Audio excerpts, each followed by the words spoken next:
Jeremy Hill Show. If you're easily triggered, leave now because this is not the show for you. Now, what I'm going to talk about right here, I'm going to give the ladies something that the men already know. We are tired of y'all. Okay?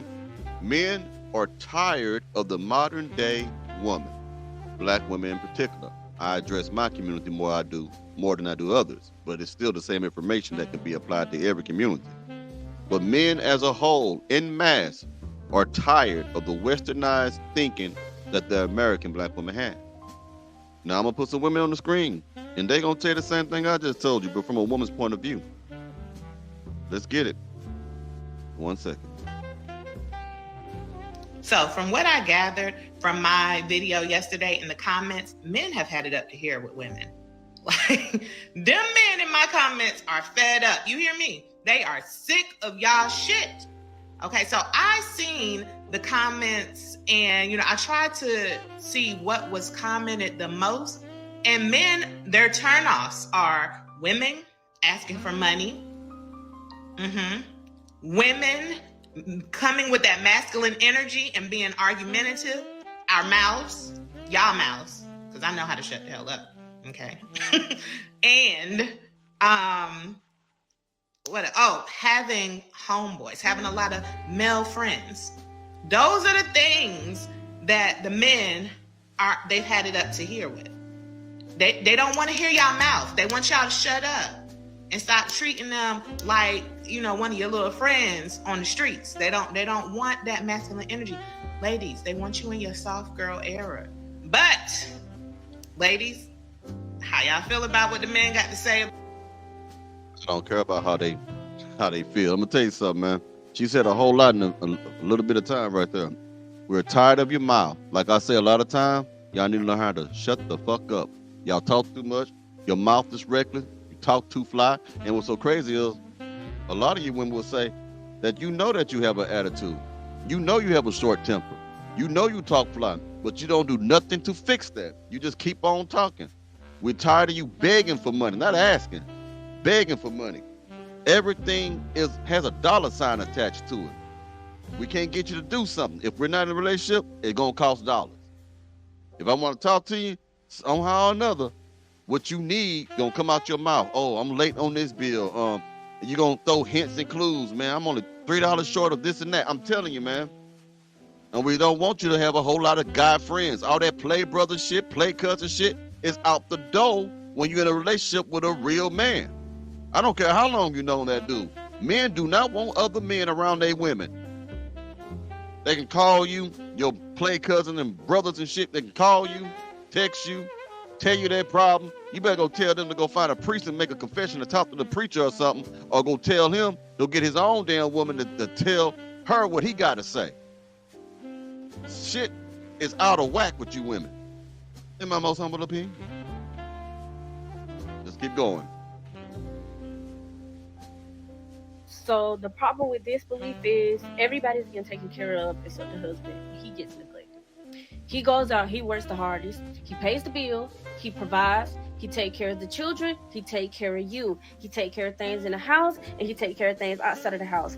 But for some reason, he has to be put last. So then the problem come in where when he finds a side chick or somebody else who put him first and make him feel like what he's doing is worth something, then the wife decides to leave him. Let's get to that. Whenever you put your man last, whenever you never put that man first, he will put you last. Period. The side chick or whoever he's seeing, she is putting him first in some capacity that you're failing to do. Whenever you put your man last, he will stop putting you first. Period. Decides to leave him. So now the family still ends up in trauma, all because of something to do with the husband. This is reason why many have divorces, because the husband feels like he's put last. For some reason, we tend to think men are supposed to be these big machine robots that provide for the kids, provide for the wife, mentally, physically, emotionally, and then they should just supposed to be okay at the end of the day with just being put behind everybody, when essentially they are human beings.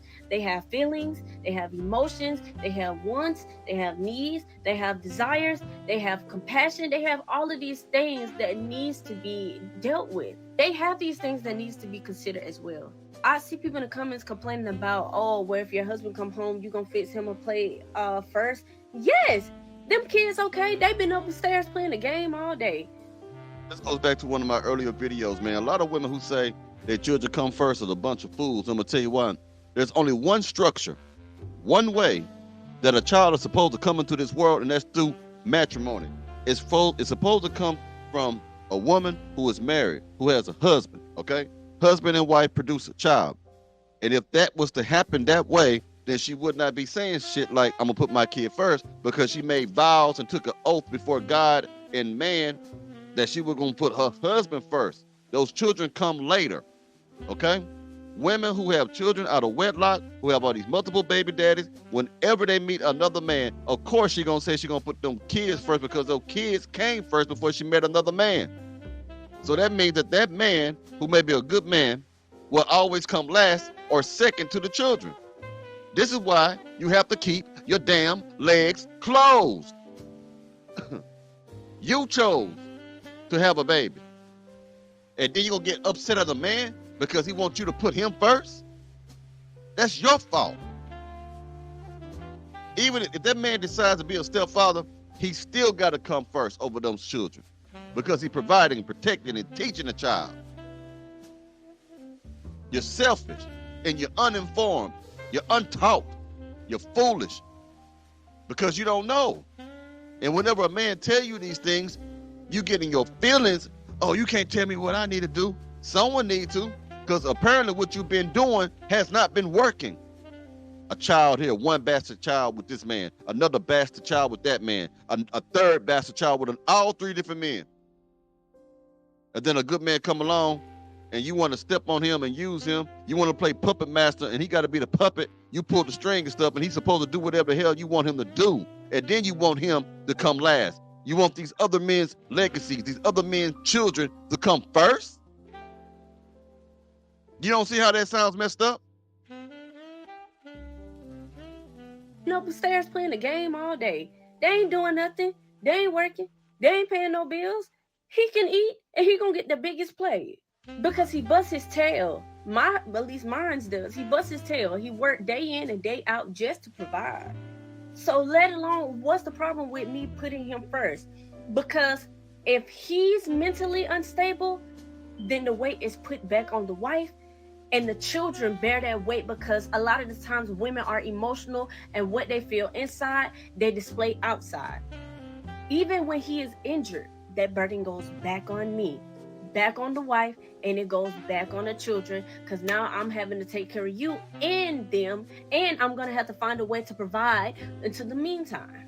When you can just take care of your man, you can just give him the food, you can wash his clothes, you can do everything that you need, and he will provide. He will take care of the bills. He'll take care of the kids. He'll take care of things that need to be done around the house. He'll take care of the things that need to be done outside of the house. All you have to do is simply place him as a priority. With your husband being priority, everything else will fall in place. In other words, stop putting that man last and put him first. That's what that means. God first, husband second, children third, you last. See, most women, you are designed to really come last every time. So you have an interchangeable role or positions, okay? You have an interchangeable position. When there's no children, then the order is like this: God, husband, you. When there are children, the order changes. Your position changes. You become more of a servant, more of a subservient. God, husband, children, you. Do you see what I'm saying? It just is what it is. For a woman point of view, I mean, from a woman's position, it changes. You're supposed to be a servant anyway. Not in a slave type of way, but you're supposed to be submissive and subservient. You keep trying to get around there, but you can't. It is what it is. You try. That's why y'all miserable like a motherfucker right now, too. A lot of you miserable. Anyway. Y'all have a good one. I'll be talking to y'all soon. Y'all take it easy now. You hear me?